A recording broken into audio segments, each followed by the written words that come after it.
అక్రమ మద్యం కేసులో మాజీ మంత్రి జోగి రమేష్ అరెస్ట్ కావడం రాష్ట్ర రాజకీయాల్లో తీవ్ర చర్చకు దారితీసింది. రామచంద్రపురంలో నిర్వహించిన మీడియా సమావేశంలో రాష్ట్ర కార్మిక శాఖ మంత్రి వాసంశెట్టి సుభాష్ తీవ్ర స్థాయిలో విమర్శలు చేశారు. అక్రమ మద్యం తయారు చేసి కూటమి ప్రభుత్వం అస్థిరత సృష్టించాలని చేసిన కుట్ర చివరికి జోగి రమేష్ కి చుట్టుకుని జైలు పాలయ్యారని మంత్రి సుభాష్ వ్యాఖ్యానించారు. వైసీపీ హయాంలో అమలైన మద్యం విధానం అసలు విధానమే కాదని, ఒక దోపిడీ విధానమని, కమిషన్ మాఫియా వ్యవస్థ అని మంత్రి సుభాష్ తీవ్రంగా విరుచుకుపడ్డారు. తక్కువ ధర మద్యం పేరుతో నాణ్యత లేని బ్రాండ్లను ప్రజలపై రుద్దుతూ మరోవైపు వైసీపీ నేతలు కోట్లకు పడగలుగుతారని ఆరోపించారు. అక్రమ మద్యం కేసులో జైలుకి వెళ్లిన వ్యక్తి 5 స్టార్ హోటల్కి వెళ్ళినట్లు, జైల్లో దోమలు నిద్ర లేదని మాట్లాడడం చాలా హాస్యాస్పదంగా ఉందని విమర్శించారు. లిక్కర్ స్కామ్ ఒకటే కాదు, ఇసుక, మద్యం, భూములు, గనులు, అగ్రిగోల్డ్ అన్ని రంగాల్లో అవినీతి జరిగిందని మంత్రి ఆరోపించారు. వైసీపీ పాలన అంటేనే స్కాముల పుట్టగా మారిందని, అవినీతిని కప్పిపుచ్చే పనిలో జోగి రమేష్ ముందుండేవాడని విమర్శించారు. ఇల్లు కాల్చేవాడు దీపం పట్టుకుని న్యాయం మాట్లాడితే ఎలా అన్న సామెతను ఉదాహరిస్తూ లిక్కర్ స్కామ్లో వైసీపీ పాత్ర దాచిపెట్టి కూటమి ప్రభుత్వం విమర్శలు చేయడం హాస్యాస్పదమన్నారు. వైసీపీ పాలనలో జరిగిన ప్రతి అక్రమాన్ని తవ్వి బయటకు తీస్తామని, పాపం పండితే శిక్ష తప్పదని, చట్టం తన పని తాను చేసుకుంటుందని హెచ్చరించారు. మీడియా మిత్రులందరికీ నమస్కారం. జోగి రమేష్ జైలుకు బయటకు వస్తూ కొన్ని హాస్యాస్పదమైన వ్యాఖ్యలు చేయడం జరిగింది. ఏదో లోకేష్ గారిని, చంద్రబాబు నాయుడు గారిని దేవుడి మీద ఒట్లేయమన్నట్టు, ఒట్లు వేయాలి, నేను నిర్దోషిని అన్నట్టు, అలాగే కుటుంబాల గురించి మాట్లాడటం, ఏదో అమాయకుడిలాగా నటించటం, ఇవన్నీ మరి ఆయనకి సిగ్గు అనిపించట్లేదేమో కానీ చూసిన వాళ్ళు అందరూ సిగ్గుపడతా ఉన్నారు. మాట్లాడితే బీసీ కార్డు తీసుకురావటం, లేకపోతే దేవుళ్ళని తీసుకురావటం, దయ్యాలు వేదాలు వల్లించినట్టు ఉన్నాయని మీరు చెప్తూ ఉంటాయి. అలాగే దైవం విషయానికి వస్తే మీరు గమనించాలి, దైవం ఒక సెంటెన్స్ మీకు పంపుతా ఉంది, మీకు శిక్ష వేస్తూ ఉంది.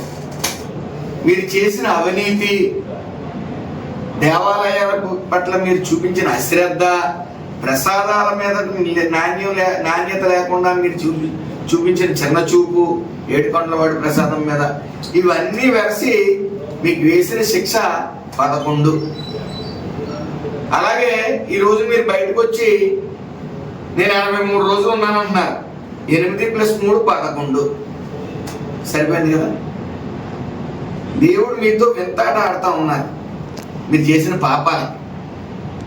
కల్తీ మద్యం అనేది సృష్టించి ప్రభుత్వాన్ని అస్థిరపరచాలని చెప్పి ప్లాన్ వేసో, అడ్డంగా దొరికిపోయే ఒట్లు అంటా ఉన్నాం. అక్కడ కృష్ణా జిల్లా పోలీసులు ఎంక్వైరీ చేసి మిమ్మల్ని లోపల పంపడం జరిగింది. ఎంక్వైరీ చేసింది చంద్రబాబు నాయుడు గారు కాదు, లోకేష్ గారు కాదు.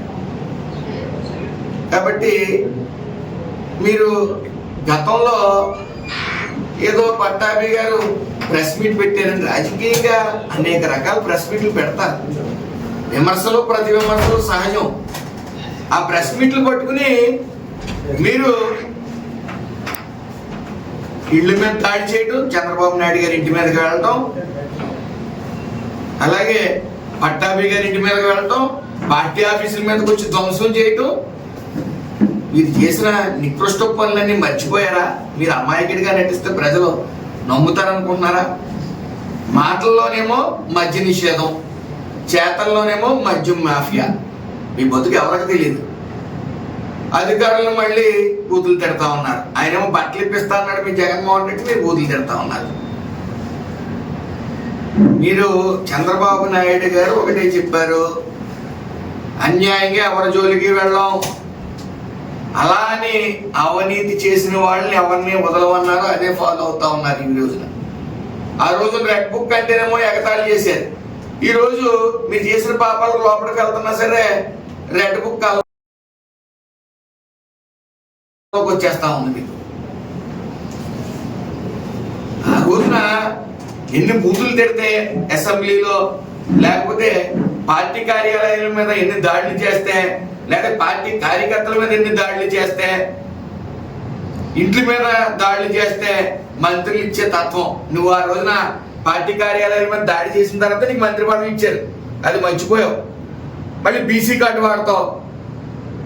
ఆ రోజున అమర్నాథ్ అనే కుర్రవాడు చనిపోతే గుంటూరు జిల్లాలో ఏమయ్యావు ఆ రోజున? నువ్వు గౌడు సోదరుడు అన్యాయంగా అక్కకి ఏడిపిస్తుంటే అడిగినందుకు చంపేస్తే నువ్వేమయ్యావు ఆ రోజున?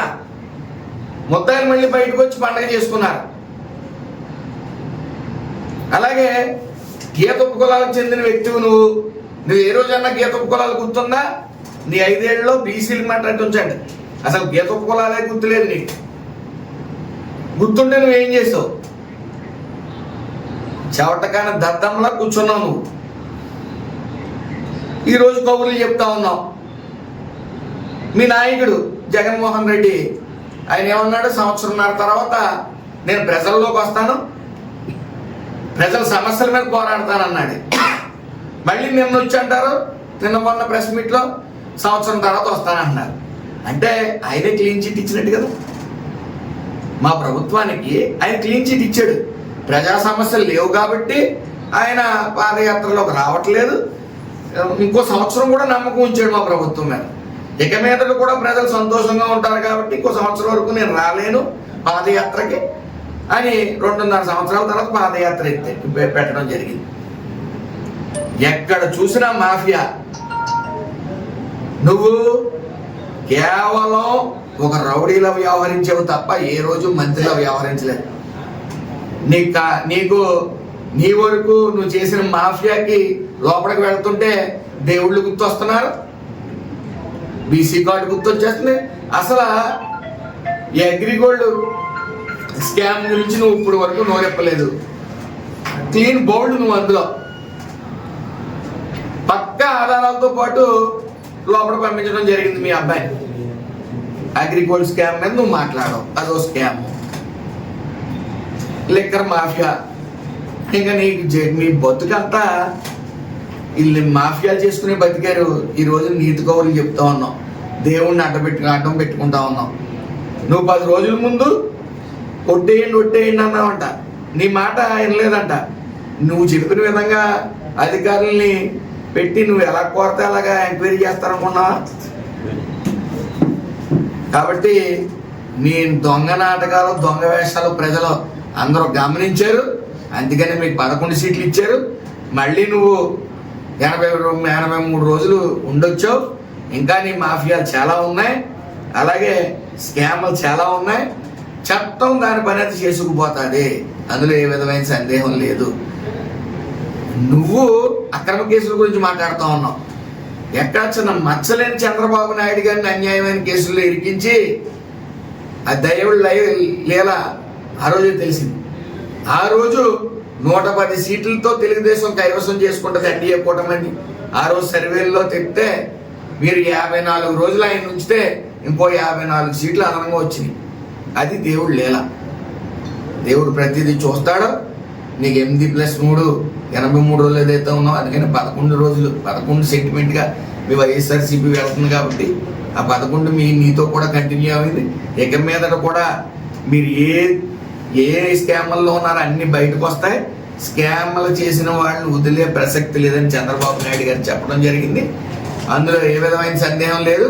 నువ్వు ఎవరో స్క్రిప్ట్ రాస్తే, లేకపోతే నువ్వు దోమలు కుట్టిని అంటున్నావు, జైల్లో సాధారణ జైలర్ల అందరితో పాటు ఉంచాడు అన్నావు, లేకపోతే నీకు బిర్యానీలు మద్యం పంచి పెడతారు లోపలికి వచ్చి.